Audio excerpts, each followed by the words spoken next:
Hello friend, कैसे हैं आप लोग। उम्मीद करते हैं आप लोग अच्छे होंगे और अपनी तैयारी को निरंतर प्रगति में होंगे। मित्रों, आज आज से हम लोग करंट अफेयर्स के नए सेशन को फिर से शुरुआत करते हैं, जो कि आगामी होने वाली सभी प्रतियोगिताएं परीक्षा, खास करके बिहार में होने वाली परीक्षा, सचिवालय सहायक एवं कोर्ट भर्ती की परीक्षा के लिए काफ़ी महत्वपूर्ण होंगे। तो आइए हम लोग शुरू करते हैं। इसमें पहला है, वर्तमान में देश के नए मुख्य न्यायाधीश कौन है। सही जवाब है यू ललित। याद रखिएगा, न्यायमूर्ति यू ललित देश के अभी मुख्य न्यायाधीश हैं और ये देश के 49वें मुख्य न्यायाधीश हैं। साथ ही साथ ये याद रखिएगा कि ये देश के ऐसे दूसरे मुख्य न्यायाधीश हैं जो सीधे बार से सर्वोच्च न्यायालय के न्यायाधीश के पद पर नियुक्त किए गए हैं और इनका कार्यकाल जो है वो 8 नवंबर 2022 तक ये रहेगा। तो याद रखना है कि वर्तमान में देश के जो नए मुख्य न्यायाधीश हैं वो कौन है, यू ललित। स्क्रीन पे आपको दिख भी रहा होगा, आप चाहें तो इसे नोट भी कर सकते हैं। ये हस्तलिखित नोट हैं जो कि काफ़ी महत्वपूर्ण है। दूसरा करंट अफेयर्स देखिए, विश्व बैंक के प्रधान अर्थशास्त्री कौन है। सही जवाब है इंद्रजीत गिल, भारतीय। तीसरा नंबर देखिए करंट अफेयर, बांग्लादेश में भारत के नए उच्चायुक्त कौन बने हैं। सही जवाब है प्रणय कुमार। याद रखिएगा, बांग्लादेश में भारत के नए उच्चायुक्त जो है वो प्रणय कुमार बने हैं। अगला है, आंध्र प्रदेश के क्षेत्रीय दल युवा जन श्रमिक रायथू कांग्रेस YRC का आजीवन अध्यक्ष के रूप में किसे चुना गया है। सही जवाब है YS जगन मोहन रेड्डी को। 5वां नंबर करंट देखिए, राष्ट्रीय स्टॉक एजेंसी के नए प्रबंध निदेशक सह CEO किसे बनाया गया है। सही जवाब है आशीष कुमार चौहान को। 6वां नंबर करंट देखिए, CSIR के CECRI central electrochemical research institute की पहली महिला निदेशक किसे चुना गया है। सही जवाब है एन कलाई सेल्वी। अगला 7वां नंबर करंट अफेयर देखिए, दक्षिण सूडान में संयुक्त राष्ट्र मिशन की प्रमुख लेफ्टिनेंट जनरल कौन बने हैं। सही जवाब है मोहन सुब्रमण्यम। याद रखिएगा, दक्षिण सूडान में जो है संयुक्त राष्ट्र मिशन की प्रमुख जो है वो बनाया गया है किसे, तो लेफ्टिनेंट जनरल मोहन सुब्रमण्यम को। 8वां नंबर करंट देखिए, उत्तर प्रदेश हिंदी संस्थान के सर्वोच्च भारत भारती पुरस्कार 2022 किसे मिला है। तो ये मिला है डॉक्टर रमानाथ त्रिपाठी को दिया गया है। इसमें जो है 8 लाख राशि का इनाम दिया गया है। ठीक है। अगला करंट देखिए, नंबर, फ्रांस के शीर्ष नागरिक सम्मान सिविलियर दी लाल लीजर द ऑनर किसे दिया गया है। तो याद रखिएगा शशि थरूर को। 10वां नंबर करंट अफेयर देखिए, 68वें राष्ट्रीय फिल्म की सर्वश्रेष्ठ फीचर फिल्म कौन सी बनी है। तो ये है सुरारई पेट्रू, ये तमिल फिल्म है। इसके निर्देशक जो है वो सुधा कोंगरा है। सर्वाधिक फिल्म मित्र वाला राज्य जो है वो MP को, मध्य प्रदेश को चुना गया है। तो याद रखना है कि 68वें राष्ट्रीय फिल्म पुरस्कार की सर्वश्रेष्ठ फीचर फिल्म जो है वो कौन सी है, तो सुराराई पेट्रू। कुछ निधन है और व्यक्ति के निधन है और वे जिस क्षेत्र से संबंधित थे उसके बारे में हमें जानना है। पहला है भूपेंद्र सिंह। तो याद रखिएगा, भूपेंद्र सिंह जो है वो प्रसिद्ध पार्श गायक थे। भूपेंद्र सिंह को क्या थे, उनका संबंध किस चीज़ से था, तो प्रसिद्ध पार्श गायक थे। दूसरा है सुबोधन बंदोपाध्याय। तो सुबोधन बंदोपाध्याय जो है वो बंगाली चिकित्सक थे जो 1 रुपये के डॉक्टर के नाम से जो है वो फेमस थे। 1 रुपये के डॉक्टर के नाम से किसे प्रसिद्धि मिली थी, तो सुशोभन बंदोपाध्याय जी को। याद रखिएगा, सुशोभन बंदोपाध्याय बंगाली चिकित्सक थे। तीसरा है राकेश झुनझुनवाला। तो राकेश झुनझुनवाला की भी मृत्यु हो गई। वो शेयर मार्केट के दिग्गज उद्यमी के रूप में जाने जाते थे। अगला एक और है प्रदीप पटवर्धन। तो याद रखिएगा, प्रदीप पटवर्धन जो है वो मराठी नाट्य एवं सिनेमा जगत के अभिनेता थे। प्रदीप पटवर्धन जो है मराठी नाटक एवं सिनेमा जगत के अभिनेता थे। 12वां देखिए, जो कि काफ़ी महत्वपूर्ण है, एक्सरसाइज उदार शक्ति किसके बीच हुआ। तो याद रखिएगा, एक्सरसाइज उदार शक्ति जो है वो भारत और मलेशिया के बीच हुआ है। एक्सरसाइज उदार शक्ति का संबंध भारत और मलेशिया से। पहला वायु सैनिक संयुक्त अभ्यास जो कुआंतन एयरबेस पर किया गया। ठीक है। अगला 13वां नंबर देखिए, अल नजाह चतुर्थ जो है वो भारत और ओमान के बीच हुआ। ये थल सेना का जो है सेनाभ्यास है और ये बीकानेर राजस्थान में किया गया। 14वां नंबर देखिए वज्र प्रहार 2022। याद रखिएगा वज्र प्रहार जो भारत अमेरिका के बीच का संयुक्त सेनाभ्यास है और यह बकलोह हिमाचल प्रदेश में किया गया। वज्र प्रहार 2022 भारत अमेरिका के बीच याद रखना है आपको। वज्र प्रहार भारत और किसके बीच, तो अमेरिका के बीच। अगला देखिए, अगला है राज्यों के लिए नीति आयोग के भारत नवाचार सूचकांक 2021 में बड़े राज्यों में शीर्ष स्थान किसे मिला है? याद रखिएगा कर्नाटक को, ये 18 पॉइंट मिला है। राज्यों के लिए नीति आयोग के भारत नवाचार सूचकांक 2021 में बड़े राज्यों में शीर्ष स्थान कर्नाटक को मिला है। सेकंड स्थान जो तेलंगाना को मिला है। थर्ड स्थान हरियाणा को मिला है और बिहार को जो है इसमें 15वां स्थान मिला है। अंतिम स्थान 17वां छत्तीसगढ़ का है। अगला करंट देखिए, पूर्वोत्तर एवं पर्वतीय राज्य, इसमें जो है कुल 10 राज्यों को मिला है। इसमें शीर्ष स्थान जो है मणिपुर का है, इसके बाद दूसरा स्थान उत्तराखंड का, तीसरा स्थान मेघालय का और सबसे नीचा स्थान नागालैंड का है। केंद्र शासित छोटे राज्यों के शीर्ष राज्य में चंडीगढ़ है, फिर दिल्ली है, फिर अंडमान एवं निकोबार द्वीप समूह है तथा सर्वाधिक निचला स्थान जो लद्दाख को मिला है। तो याद ये रखना है आपको कि नीति आयोग की जो है भारत नवाचार सूचकांक 2021 में बड़े राज्य में किसको स्थान मिला? कर्नाटक को, दूसरा तेलंगाना को, पूर्वोत्तर राज्य में सबसे ज़्यादा मणिपुर को और केंद्र शासित प्रदेश में चंडीगढ़ को। 16वां नंबर करंट अफेयर्स देखिए, फॉर्चून जो है वो अमेरिकी वाणिज्यिक पत्रिका है द्वारा 5 सब बड़ी कंपनियों की जारी लिस्ट में भारत की 9 कंपनियों को स्थान मिला है। ठीक है, फॉर्चून जो है वो अमेरिकी वाणिज्यिक पत्रिका है और इसने क्या किया है कि 5 सब बड़ी कंपनियों की लिस्ट जारी की है और इस लिस्ट में जो है भारत की 9 कंपनी को स्थान मिला है और इसमें पहली बार जो है शामिल कंपनी जो है वो LIC है और इसी को 58वां स्थान मिला है। और स्टील जो है अथॉरिटी ऑफ इंडिया जो है उसको 435वां स्थान मिला है। सर्वाधिक कंपनी इसमें चीन की है, इसके बाद अमेरिका की है। भारत की शीर्ष कंपनी जो है वो LIC है, इसका 98वां स्थान है। रिलायंस को जो है वो 104वां स्थान मिला है। विश्व की शीर्ष कंपनी जो है वो वॉलमार्ट अमेरिका की है और अमेजन जो है अमेरिका की कंपनी जो है इसे दूसरा स्थान मिला है। तो आपको याद रखिएगा जो फॉर्चून जो कि अमेरिकी वाणिज्यिक पत्रिका है, इसके द्वारा जो है 500 बड़ी कंपनियों की लिस्ट जारी की गई है जिसमें भारत की जो है 9 कंपनी को स्थान मिला है और पहली बार जो है LIC को इसमें 58वां स्थान मिला है और सबसे सर्वाधिक कंपनी चीन की है जिसको स्थान मिला है, इसके बाद अमेरिका की। भारत की शीर्ष कंपनी जो है वो LIC है, इसका जो स्थान है वो 98वां है। रिलायंस का जो है 104वां है। इसके बाद विश्व की सबसे शीर्षस्थ कंपनी जो है वो वॉलमार्ट है अमेरिका की और अमेजन जो है वो अमेरिका की दूसरी कंपनी है जो कि सबसे शीर्षस्थ कंपनी है। पत्रिका का प्रकाशन लगातार वर्ष 1955 ईस्वी से किया जा रहा है। तो याद रखना है कि 1955 ईस्वी से ही जो है वो फॉर्चून पत्रिका का प्रकाशन किया जा रहा है। अगला करंट देखिए, अगला जो करंट है वो काफ़ी महत्वपूर्ण है और इसे याद रखना है। 17वां नंबर, भारत की सर्वाधिक धनी महिलाओं में प्रथम स्थान किसे मिला है? तो ये HCL की चेयरपर्सन है रोशनी नडार मल्होत्रा। याद रखिएगा HCL की चेयरपर्सन रोशनी नडार मल्होत्रा को जो है भारत की सर्वाधिक धनी महिलाओं में प्रथम स्थान मिला है और रोशनी नडार मल्होत्रा और इसके बाद नायका की संस्थापक जो है वो फागुनी नायर है।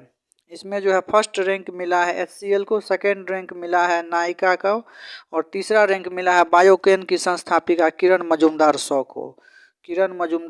को। तो याद ये रखना है कि भारत की सर्वाधिक धनी महिलाओं में प्रथम स्थान किसको? तो रोशनी नडार मल्होत्रा को। यह भी पूछा जा सकता है कि भारत की सर्वाधिक धनी महिला कौन है? तो आंसर होगा रोशनी नडार मल्होत्रा। दूसरी कौन है? तो फागुनी नायर और तीसरी कौन है? किरण मजूमदार शॉ, ये बायोकॉन की संस्थापिका है। 18वां नंबर करंट अफेयर जो कि आपके स्क्रीन पर दिख रहा है, इंडिया बायो इकोनॉमी की रिपोर्ट 2022 के अनुसार 2025 तक जैव व्यवस्था का आकार कितना हो जाएगा? तो सही आंसर होगा $150 अरब। 2030 तक जैव व्यवस्था का आकार $300 अरब होगा। तो याद रखिएगा 2025 तक जो है वो $150 अरब और 2030 तक जो है वो $300 अरब हो जाएगा। ये इंडिया बायो इकोनॉमी की रिपोर्ट 2022 का है। 19वां नंबर देखिए, रेपो रेट 5.40 है, रिवर्स रेपो रेट 3.35 है। 20वां नंबर करंट अफेयर देखिए, प्रधानमंत्री आवास योजना शहरी की अवधि का विस्तार कब तक किया गया है? तो 31 दिसंबर 2024 तक। इसका शुरुआत जो है जून 2015 से किया गया था। ये हाथ से लिखे हुए करंट अफेयर्स हैं मित्रों, जो कि काफ़ी ही महत्वपूर्ण है।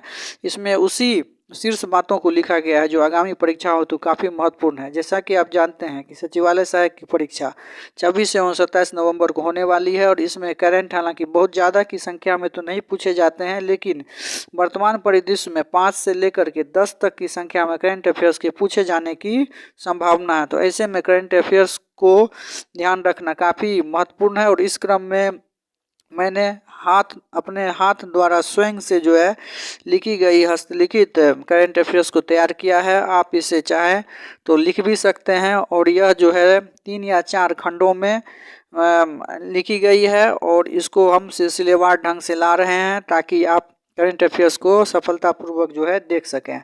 अगला प्रश्न 21 नंबर देखिए, राष्ट्रमंडल खेल 2022 संपन्न हुआ है हाल ही में।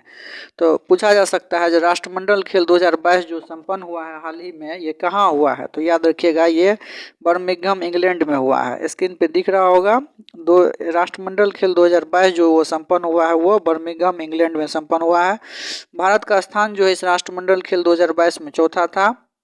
इसमें स्वर्ण जो है 22 मिला भारत को, रजत 16 और कांस्य 23, कुल 61 पदक मिला। याद रखिएगा राष्ट्रमंडल खेल 2022 में भारत को कुल 61 पद मिला है, जिसमें स्वर्ण, रजत और कांस्य का क्रमशः संख्या 22, 16 और 23 है। याद रखिएगा स्वर्ण 22 और सबसे लास्ट में कांस्य 23 और बीच में एक 16 है। तो स्वर्ण 22, रजत 16 और कांस्य 23, कुल पदक 61। राष्ट्रमंडल खेल 2022 में कुल 61 पदक मिला है। राष्ट्रमंडल खेल कहाँ खेला गया था? तो बर्मिंघम इंग्लैंड में। इसमें शीर्ष स्थान ऑस्ट्रेलिया का रहा, इसके बाद इंग्लैंड तीसरे स्थान पर कनाडा रहा। ऑस्ट्रेलिया को 67 स्वर्ण मिला, 57 रजत मिला और कांस्य पदक 54 मिले, कुल 178 पदक के साथ ऑस्ट्रेलिया प्रथम स्थान पर रहा। भारत ने सर्वाधिक 101 पदक 2010 में दिल्ली में संपन्न राष्ट्रमंडल खेल में जीते थे। तो याद रखिएगा आज भारत ने अब तक जो है वो सबसे अधिक 2010 ईस्वी में 101 पदक जो है दिल्ली में जो राष्ट्रमंडल खेल हुआ था उसमें जीता था और इस बार जो है वो भारत का स्थान चौथा रहा। 22 स्वर्ण, 16 रजत और 23 कांस्य के साथ कुल 61 पदक। और राष्ट्रमंडल खेल में किस देश सर्वाधिक पदक जीता? तो ऑस्ट्रेलिया। कितना? तो याद रखिएगा 178। इसके बाद राष्ट्रमंडल खेल में भारत को पहला पदक 1934 में लंदन में कुश्ती में राशिद अनवर ने कांस्य पदक दिलाया था। याद रखिए राष्ट्रमंडल खेल में भारत को पहला पदक जो है वो 1934 ईस्वी में लंदन में मिला था। किस खेल में? तो कुश्ती में। किसके द्वारा? तो राशिद अनवर के द्वारा। कौन सा पदक? तो कांस्य पदक। अगला करंट अफेयर 22वां नंबर जो कि काफ़ी महत्वपूर्ण है, देश के 14वें उपराष्ट्रपति के रूप में अभी कौन बने हुए हैं? तो याद रखिएगा जगदीप धनखड़ जी। याद रखिएगा जगदीप धनखड़ जी ये कांग्रेसी नेता मार्गरेट अल्वा को हराकर बने हैं। राजस्थान के झुंझुनू जिले से संबंधित हैं। तो देश के 14वें उपराष्ट्रपति अभी हैं जगदीप धनखड़ जी और ये राजस्थान के झुंझुनू जिला से संबंधित है। 23वां नंबर करंट अफेयर देखिए, देश के 15वें राष्ट्रपति कौन है? तो श्रीमती द्रौपदी मुर्मू। इनका जन्म उड़ीसा के मयूरभंज जिले में हुआ है। याद रखिएगा 14वां उपराष्ट्रपति है और 15वां राष्ट्रपति है। क्रम से देखिए 14वां नंबर उपराष्ट्रपति का, 15वां नंबर राष्ट्रपति का। 14वां नंबर उपराष्ट्रपति में जगदीप धनखड़ जी, ये राजस्थान के झुंझुनू जिले से संबंधित है। 15वां में जो है राष्ट्रपति है द्रौपदी मुर्मू, ये उड़ीसा के मयूरभंज जिले से हैं। 24वां नंबर में अमेरिकी नौसेना का युद्धपोत UNSS चार्ल्स ड्रू मरम्मत हेतु LNT शिपयार्ड एन्नोर चेन्नई पहुंचा है। ये भारत और अमेरिका के बीच जो है मजबूत होते हुए रिश्ते का एक नया प्रमाण है कि अमेरिकी नौसेना का युद्धपोत जिसका कि नाम USNS चार्ल्स ड्रू है, यह मरम्मत हेतु शिपयार्ड एन्नोर चेन्नई पहुंचा था।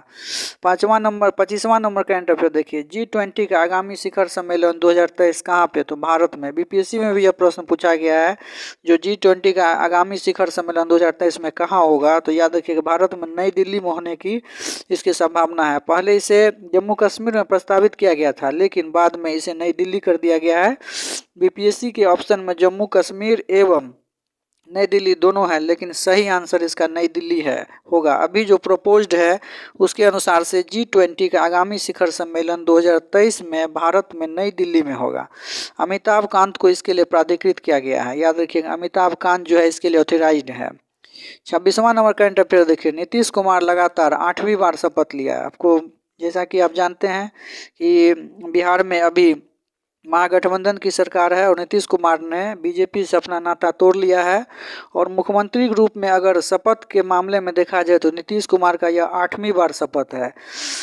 27वां नंबर करंट अफेयर जो कि आपके स्क्रीन पे दिख रहा है, 35 वर्ष की सेवा के पश्चात INS सिंधु ध्वज नौसेना की सेवा से मुक्त हो गया। यह नौसेना की अकेली ऐसी पनडुब्बी है जिसे पीएम ने नवाचार के लिए CNS रोलिंग ट्रॉफी प्रदान किया था। तो 35 वर्ष की सेवा के पश्चात INS सिंधु ध्वज को जो है वो नौसेना से सेवा मुक्त कर दिया गया है। 28वां नंबर करंट अफेयर देखिए, अमेरिकी प्रतिनिधि सभा के स्पीकर नैन्सी पेलोसी की ताइवान यात्रा से चीन भड़क उठा है। 29वां number one liner current affairs है, जो मंकी पॉक्स को WHO ने ग्लोबल हेल्थ इमरजेंसी घोषित किया है। तो याद रखिएगा जो मंकी पॉक्स को जो है वो WHO ने जो है वो ग्लोबल हेल्थ इमरजेंसी जो है वो घोषित किया है। अगला करंट अफेयर देखिए, श्रीलंका के नए राष्ट्रपति अभी कौन बने हैं? तो रानिल विक्रमसिंघे। याद रखिएगा 30वां नंबर में ये जैसा कि आपकी स्क्रीन पे दिख रहा होगा, जो श्रीलंका के नए राष्ट्रपति के रूप में जो है वो रानिल विक्रमसिंघे बने हैं। अगला करंट अफेयर देखिए, श्रीलंका के नए प्रधानमंत्री, तो याद रखिएगा दिनेश गुणवर्धन। श्रीलंका के नए प्रधानमंत्री कौन बने हैं? तो दिनेश गुणवर्धन। याद रखिएगा प्रधानमंत्री दिनेश गुणवर्धन और राष्ट्रपति जो है रानिल विक्रमसिंघे। 31वां नंबर करंट अफेयर देखिए, अमेरिकी हेलफायर मिसाइल द्वारा अलकायदा सरगना अयमान अल जवाहिरी की काबुल में मौत हो गई है। तो याद रखिएगा अलकायदा सरगना अयमान अल जवाहिरी की जो है कहाँ मौत हुई है? तो ये अफगानिस्तान की राजधानी काबुल में। और किस प्रकार मृत्यु हुई है? तो अमेरिकी हेलफायर मिसाइल के द्वारा जो है। 32वां नंबर करंट अफेयर देखिए, अंतर्राष्ट्रीय अंतरिक्ष स्टेशन परियोजना से रूस का 2024 में अलग होने का इरादा स्पष्ट हो गया है। यानी रूस ने जो है वो 2024 तक जो है अंतर्राष्ट्रीय अंतरिक्ष स्टेशन परियोजना से अलग होने का अपना इरादा स्पष्ट कर दिया है। 33वां नंबर वन लीनर देखिए, मालदीव के राष्ट्रपति इब्राहिम मोहम्मद सोलिह की भारत यात्रा। तो याद रखिएगा मालदीव के उपराष्ट्रपति कौन है? तो Ibrahim Mohamed Solih.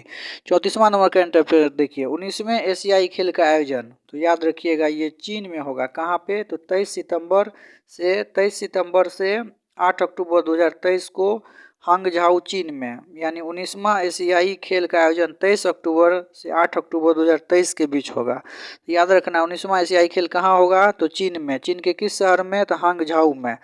35वां number current affair देखिए, विश्व के सबसे तेज धावक कौन बना है? तो ये बना है फ्रेंड कर्ली। याद रखिएगा विश्व का सबसे तेज धावक जो है वो फ्रेंड कर्ली बना है।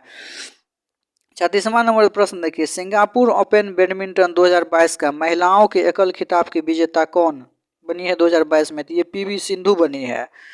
12 वर्ष के पश्चात किसी भारतीय खिलाड़ी ने यह खिताब जीतने में सफलता पाई है। इससे पूर्व 2010 में सानिया नेहवाल तथा 2017 में साई प्रणीत ने जीता था। तो याद रखिएगा जो 12 वर्ष के पश्चात जो है भारतीय महिला खिलाड़ी PV सिंधु है, जिसने सिंगापुर ओपन बैडमिंटन में महिलाओं का एकल खिताब जीता था। महिलाओं के विश्व कप हॉकी का विजेता 15वां नीदरलैंड अर्जेंटीना को हराकर। महिलाओं के विश्व कप हॉकी का विजेता कौन बना है? नीदरलैंड। ये 15वां जो है विश्व कप हॉकी महिला का हुआ था, जिसमें नीदरलैंड ने अर्जेंटीना को हराया। 38वां नंबर प्रश्न देखिए, विश्व की सबसे तेज धाविका, याद रखिएगा सेली एन फ्रेजर जमैका की है। सेली एन फ्रेजर जमैका की है, जो कि विश्व की सबसे तेज धाविका का खिताब जीती है। अगला प्रश्न जो कि 39 नंबर आपके स्क्रीन पे दिख रहा है, विश्व एथलेटिक्स चैंपियनशिप 2022 का आयोजन पूछा जा सकता है। विश्व एथलेटिक्स चैंपियनशिप 2022 का आयोजन कहाँ हुआ है? तो अमेरिका में ओरेगोन में यूगेन स्थान पर यह 18वीं विश्व एथलेटिक्स चैंपियनशिप प्रतियोगिता थी। याद रखिएगा, विश्व एथलेटिक्स चैंपियनशिप 2022 का आयोजन अमेरिका में हुआ है और ये यूगेन स्थान पर हुआ है। शीर्ष स्थान इसमें अमेरिका का रहा। स्वर्ण 13 पदक मिले, रजत 9 और कांस्य जो है 11, कुल 33 जो है वो पदक अमेरिका को मिला। टीम ट्रॉफी का खिताब भी अमेरिका को ही मिला। शीर्ष स्थान अमेरिका को ही मिला। खेल कहाँ खेला गया? विश्व एथलेटिक्स चैंपियनशिप तो अमेरिका में ही खेला गया। अगला, भारत 19 वर्ष पश्चात एक रजत पदक जेवलिन थ्रो में प्राप्त करने में सफल रहा, नीरज चोपड़ा के द्वारा। इसी में यानी विश्व एथलेटिक्स चैंपियनशिप में 19 वर्ष के पश्चात एक रजत पदक मिला है जेवलिन थ्रो में नीरज चोपड़ा के द्वारा। इससे पूर्व 2003 में अंजू बॉबी जॉर्ज ने लंबी कूद में कांस्य पदक जीता था। आगामी 19वां विश्व एथलेटिक्स चैंपियनशिप का आयोजन 2023 में कहाँ होगा? तो हंगरी बुडापेस्ट में। तो याद रखिएगा, याद रखने की बात है जो कि विश्व एथलेटिक्स चैंपियनशिप 2022 का आयोजन कहाँ हुआ? तो अमेरिका में। शीर्ष स्थान पे कौन रहा? तो अमेरिका रहा। टीम ट्रॉफी का खिताब किसने जीता? तो अमेरिका ने जीता। और इसके बाद भारत को जो है इसमें कौन सा पदक मिला? तो रजत पदक मिला। रजत पदक की संख्या क्या थी? तो एक थी। किस खेल में मिला? तो जेवलिन थ्रो में। किसके द्वारा मिला? तो नीरज चोपड़ा के द्वारा। इससे पूर्व 2003 में अंजू बॉबी जॉर्ज जो है लंबी कूद की खिलाड़ी हैं और इन्होंने कांस्य पदक जिताया था। आगामी 19वां जो होगा विश्व एथलेटिक्स चैंपियनशिप वो 2023 में होगा। कहाँ पे? हंगरी बुडापेस्ट में। अगला करंट अफेयर जो कि आपके स्क्रीन पर दिख रहा होगा, 20वां विश्व एथलेटिक्स चैंपियनशिप का आयोजन 2025 में जापान में टोक्यो में प्रस्तावित है। तो याद रखिएगा, जो कि 2022 का अमेरिका में हुआ, 2023 का हंगरी बुडापेस्ट में होगा और 2025 का जो है वो जापान के टोक्यो में प्रस्तावित है। 40वां नंबर प्रश्न देखिए, राष्ट्रमंडल खेल 22वां बर्मिंघम इंग्लैंड में भारत के लिए पहला पदक किसने जीता था? तो ये महाराष्ट्र के संकेत महादेव के द्वारा 55 केजी वर्ग में। और ये पहला पदक जो मिला था बर्मिंघम राष्ट्रमंडल खेल 2022 में वो रजत पदक मिला था भारोत्तोलन के क्षेत्र में। पहला स्वर्ण पदक जो मिला था वो भी भारोत्तोलन के क्षेत्र में ही मिला था, भारोत्तोलन खेल में ही संवर्ग में मिला था और मीराबाई चानू के द्वारा जीता गया था 39 केजी वर्ग का। स्वर्ण पदक तालिका में शीर्ष स्थान ऑस्ट्रेलिया का, इससे पूर्व भी हम यह देख चुके हैं। इसके बाद दूसरे स्थान पर इंग्लैंड का, तीसरे स्थान पर कनाडा पे। जैसा कि आपको स्क्रीन पे दिख रहा होगा, ऑस्ट्रेलिया जो है वो शीर्ष स्थान पे इस खेल में था। उसे 178 टोटल पदक मिले थे, जिसमें गोल्ड 67, सिल्वर 57 और ब्रॉन्ज 54 थे। भारत का स्थान चौथा था और भारत को 22 स्वर्ण, 16 जो है सिल्वर और 23 जो है ब्रॉन्ज मिला, कुल 61 मिला। तो याद रखना है कि बर्मिंघम खेल जो कि राष्ट्रमंडल खेल था और यह इंग्लैंड में खेला गया, इसमें भारत का स्थान चतुर्थ रहा और इसमें कुल 61 पदक भारत को मिले। याद रखिएगा, 22, 16, 23। 22 है गोल्ड का, सिल्वर है 16 का और ब्रॉन्ज है 23 का। भारत का कुश्ती में, याद रखिएगा, भारत ने कुश्ती में जो है सर्वाधिक पदक जीता। कुश्ती में टोटल स्वर्ण पदक 6 जीता गया, रजत 1, कांस्य 5, कुल 12 पदक जीता गया। अब कुछ खिलाड़ी है और इससे संबंधित खेल हैं। निखत जरीन ये मुक्केबाजी की हैं, साक्षी मलिक कुश्ती की है, दीपक पुनिया, बजरंग पुनिया कुश्ती खेलते हैं, विनेश फोगट, नवीन कुमार, रवि दहिया ये कुश्ती से संबंधित हैं। तो ये कुल टोटल 40 जो है करंट अफेयर्स का वन लाइनर के रूप में आपने देखे। इसी तरह के अगला करंट अफेयर्स भी नेक्स्ट मैं लाऊंगा और ये लिखे गए सभी करंट अफेयर्स काफ़ी महत्वपूर्ण हैं। आशा है कि आप इसे लिखे होंगे या लिख करके या फिर आप देखने के बाद भी आपको याद हो सकता है, जिस तरह से भी हो, लेकिन ये आगामी परीक्षा के लिए काफ़ी महत्वपूर्ण है। और ऐसी संभावना है कि आगामी परीक्षा में 5 से 10 प्रश्न जरूर करंट अफेयर्स के रहेंगे, जो कि सचिवालय सहायक की 26 एवं 27 तारीख को होने वाली परीक्षा और आगामी सिविल कोर्ट की परीक्षा के लिए भी काफ़ी महत्वपूर्ण है। तो अभी के लिए बस इतना ही। Thank you.